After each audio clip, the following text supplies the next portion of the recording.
Hi all. We are joined this week by guest Ryan Conlan again for number two. We came back. He had so much knowledge inside. We came back and asked him on again. So Ryan, you're very welcome. Thanks a million, Kenneth. It's great to be here. And we both have slightly different backgrounds this time, but now it's brilliant to be here on the podcast again. Brilliant. So Ryan, I'm going to touch on some topics today ranging all from digital marketing to LinkedIn. I know you're a huge advocate of LinkedIn and really, pushing your own personal brand out there. Do you want to go into how it's opened doors for yourself? Yeah, so LinkedIn is actually quite an interesting platform. I don't work for LinkedIn, just in case anyone's wondering, if anyone's listening. So they don't pay me to say this or anything. But it was about 3 years ago when I was in the fitness industry, and I went back to university and I did a study abroad. And when I was doing the study abroad in my spare time in the classroom, I started building a LinkedIn profile and started connecting with a lot of my clients because I was personal training through LinkedIn. And I said this, and the platform, no one was really talking about it or on it. I think it was mainly for sales people at that time, and some job seekers, but I don't think companies were fully adopting the platform for jobs and whatnot. So it was really at the start of it. And what I saw was really quickly, I could connect with people in all different roles, all different industries. But then what I found is a lot of my clients started to endorse me or recommend me. So I started to build up my profile and optimize my profile during the classes, because I wasn't really paying attention to a lot of the classes in the study abroad program. So I used to do this in class. And then from that, I could always dip into my network digitally because I stopped working in the fitness industry. And then I could always dip back and talk to clients whenever I was transitioning then from the fitness industry back into college, and then from college to the marketing industry. I could always dip back into clients digitally because I had that book of clients online rather than always in person. And I found it really helpful in that sense to keep in touch with everyone. But then about 2 years ago or 3 years ago, my undergraduate, I started seeing a lot of people creating content on the platform. And it was different to Instagram. It was different from Facebook. What I saw was a lot of people putting really positive content and stuff that I was actually really learning from. So a lot about different industries or trends or figures or stories. And it was really inspiring content. I kind of decided I was going to try post one or two things, and I posted a few things and started to see a lot of traction really early. And looking back now, I can sort of see that LinkedIn in itself, now they haven't said this officially, but from listening to a lot of people on LinkedIn, there's the social media landscapes, there's almost things called content deficient platforms and content abundant platforms. So let's take Facebook or Instagram, for example, or Twitter. They're all content abundant platforms. So if you were to create content on those platforms, there's more producers than there is consumers. So if you were to go back to Facebook, I think it was 2018, they made this big shift and they reduced reach overnight, and they increased and they made a big push on the ad spend because there were so many users on the platform. There was more producers of content than there was consumers. So they lowered the engagement. Where you look at LinkedIn at the moment, they're content deficient platforms. So and TikTok, so they'll promote your content further, and because there's more consumers on the platform than there's producers. So they want people to start produce way more content. So eventually they can obviously bring their ad product in and get their ad product better. So learning about that, I started creating more content, and that really began to open doors when I began to network with people. And then from that, I've obviously got reached out to be on podcasts like on this one here, for speaking, or even job offers. Like I've been offered jobs through LinkedIn just from building a presence there. And yeah, it's been a really great platform, because the great thing is, and I'll stop going on about this at the moment, but the great thing is, you're good. If you were putting up a post, Kenneth, today, or if I was putting up a post and I was to like your post, all the people I'm connected with get to see your post. So let's say if I'm connected with the marketing director in Uber, for example, or let's say I'm connected with a student, they're able to see your post, and you never know who's watching. It's not just about who you know, it's about almost who knows you in this sort of market these days. And I know that may sound very self-centered, but people are connecting more digitally and not always in person. So it's a really great way of building up that, and I don't even like the term personal brand, of building up that trust online and then that will eventually bring opportunities, I think.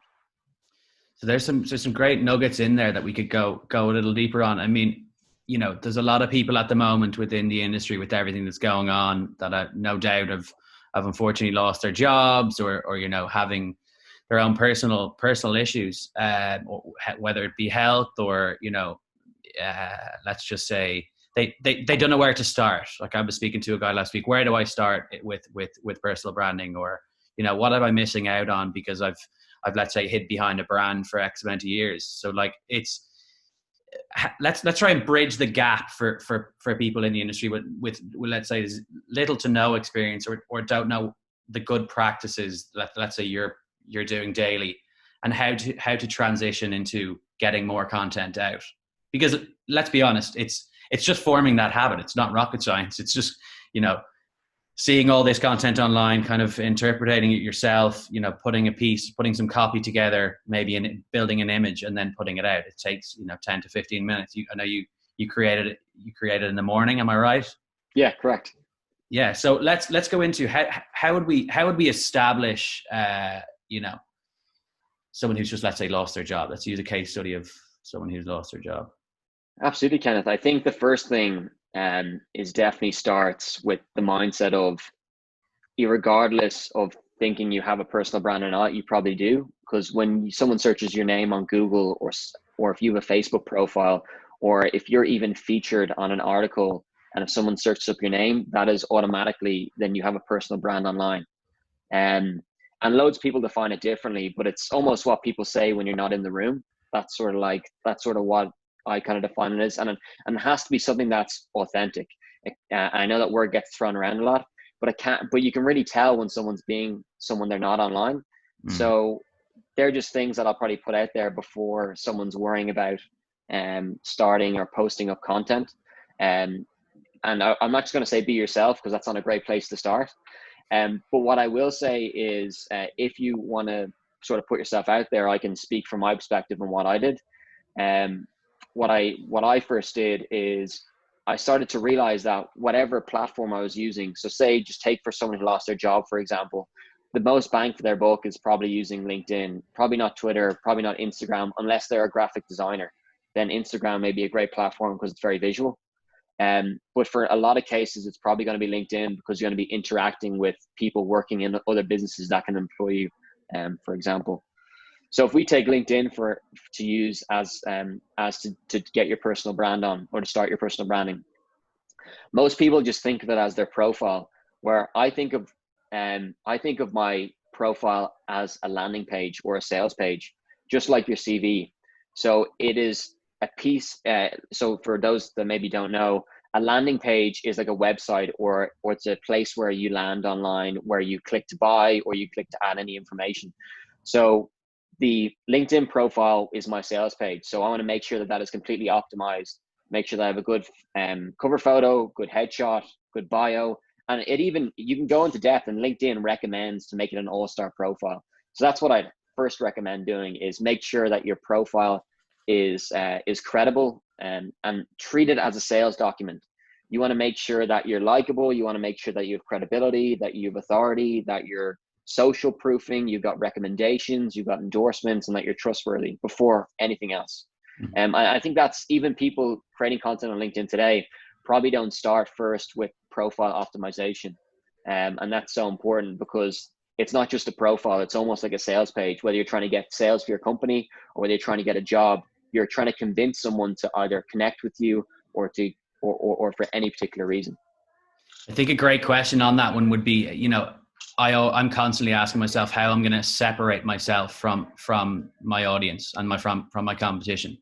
Because if you can separate yourself authentically, and you did it really well, it's like you're creating that brand. You've created like your own personal brand guidelines nearly. And I know you hate me rambling on about personal brand. No, it's all good. It's 60%. Like, it's the amount of conversations I've had from something like this, or, the podcast, or me putting out an article, or it's how does an individual separate themselves from people within the industry, and that will grasp a lot of business owners. Because if you just follow what everyone else is doing, and look at the content, yes, but have your own interpretation. I completely agree, Kenneth. And to that point, I think like if you're on LinkedIn, if you can get your profile to, let's say, an all-star profile, where LinkedIn gives this ranking, it's all-star. So I believe in the search ranking. So obviously on the search bar on LinkedIn or on Instagram or anything, there's a search bar, and Google there's a search bar. So if your profile is at an all-star level, you're going to get more searches and more traffic to your profile.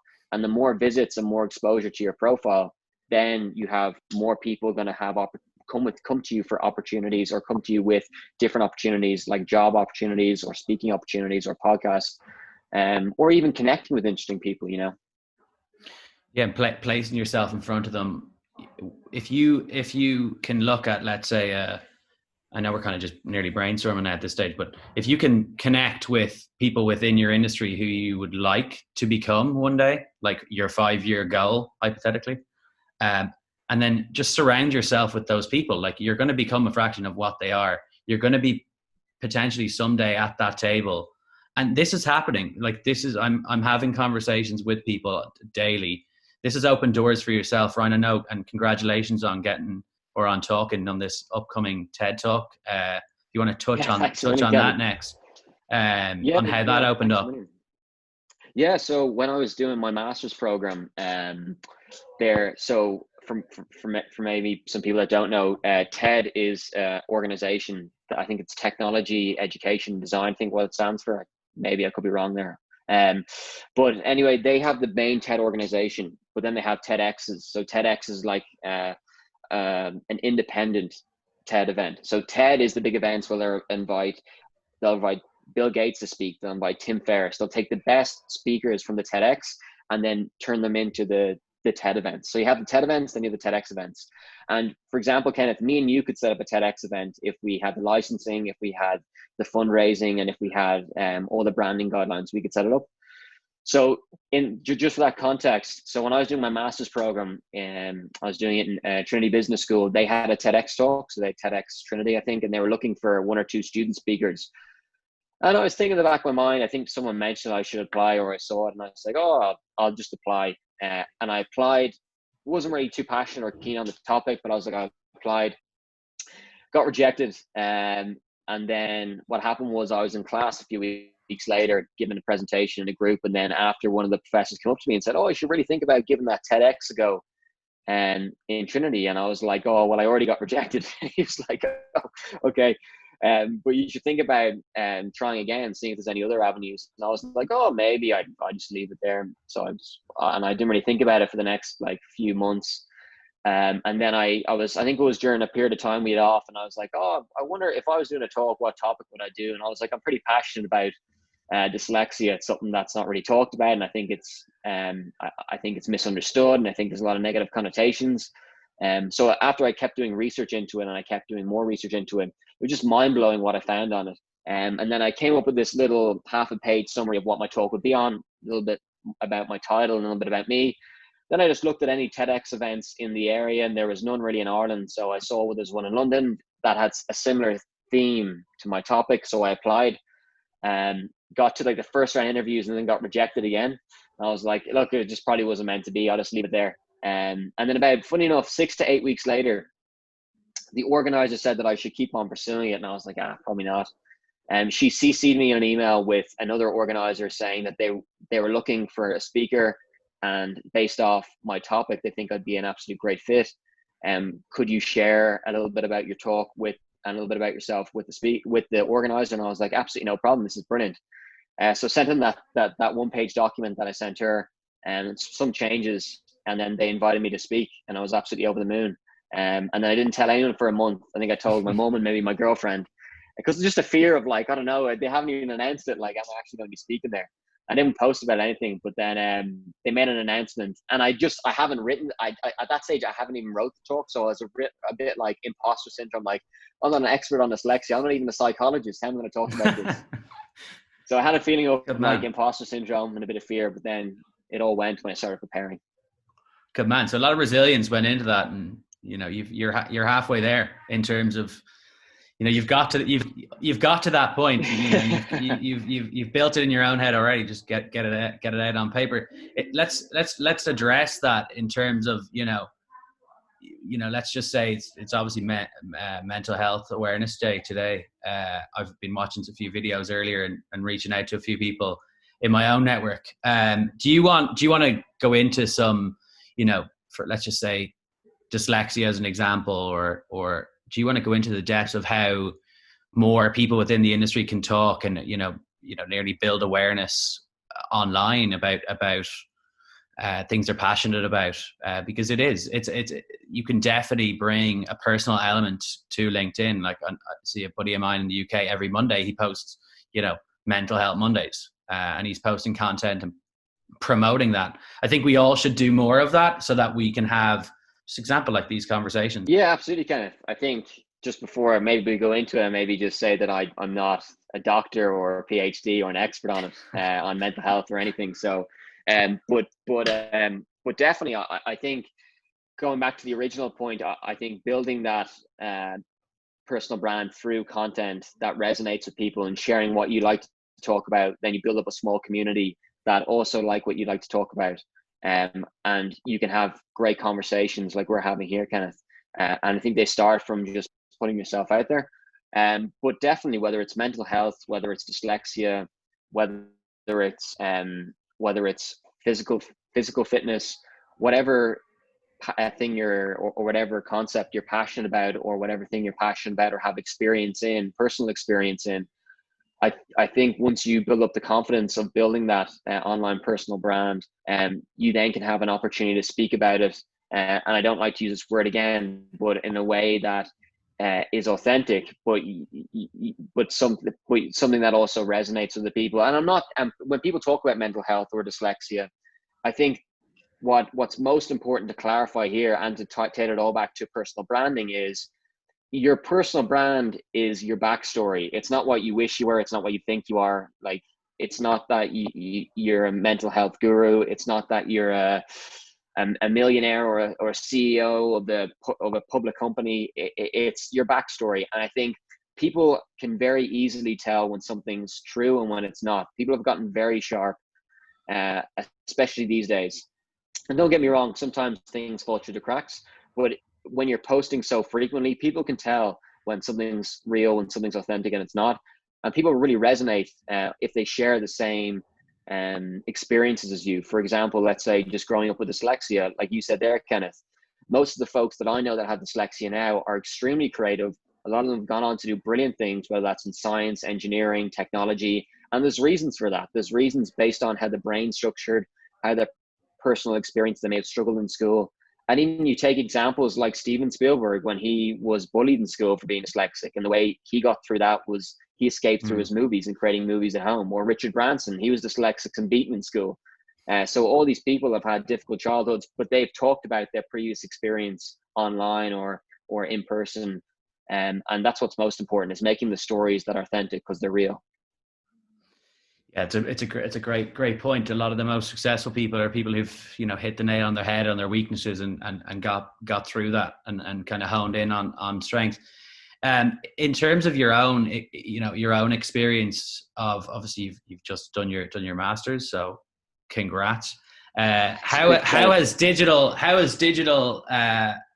your whole digital landscape affected you with potential positions? Or you don't have to go into the companies, but just like for anyone listening, it is going to open doors. And definitely. How has it affected you? Obviously we could go round and roundabouts here, but how has it affected you personally with putting yourself out? Because you were doing this 2016. Yeah, probably around there, maybe 2016, 2017. So that's we're now 2020. Like that's a long time. How would you say, let's say someone who's just lost their job can really put out their experience online in the most proficient way possible? Yeah. So what was new to me is, and you mentioned someone that take someone who's lost their job, is I was self-employed for the last, let's say, 4 years in the fitness industry. So when I finished my master's program there for the last 3 months, it was my first time really having to enter the job market and entering the new industry of marketing and digital marketing and tech. So it was a massive learning curve. I was learning how to craft the right CV, learning how to create the right interview techniques, or learning how to, and just crafting what experience do I have. But I think the years of building that personal brand has really stayed to me when I had, let's say, I won't name companies or anything, but a number of people reach out to me being like, hey, Ryan, I've seen your work on LinkedIn. We're looking for someone in this position, a marketing role. And they've reached out to me because they've seen my work, not because I've promoted myself, because I've created value for them in some way. So I've almost dug the well before I'm thirsty, in a way. So I've almost built up the network before I've needed it. And now when I've gone out to the job market and asked people for referrals, I've created that value, and it's not in a way that's manipulative. It's very gradual, and it was very long. Because you said I was it was very long term. It hasn't been since 2016 I started creating that content. So it really worked in my favor. But don't get me wrong, due to COVID-19, it still has been a long process. So it's come to a point now where I've had about a number of interviews. Like, don't get me wrong, some weren't a good fit and some were a great fit, and there's been progression. So, but I think definitely building the personal brand has led to multiple opportunities that I wouldn't even expect.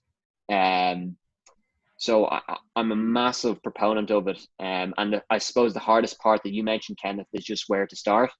And that can be the hardest thing, is just overcoming the fear. And we talked about this last time, of just the judgment. But when you realize, when you jump in, it's not that cold, and it's probably not that bad. But it's just that initial get going and fear to overcome. And yeah, an understanding of the platform. Don't go really, scattergun and try and do it all. That's, if you want to have, let's say, I see it as like building nearly a showcase at this stage. It's like building that portfolio for people across multiple different industries, finance. They're building this portfolio whereby if you put that on a blank canvas of all your posts, how is it going to look?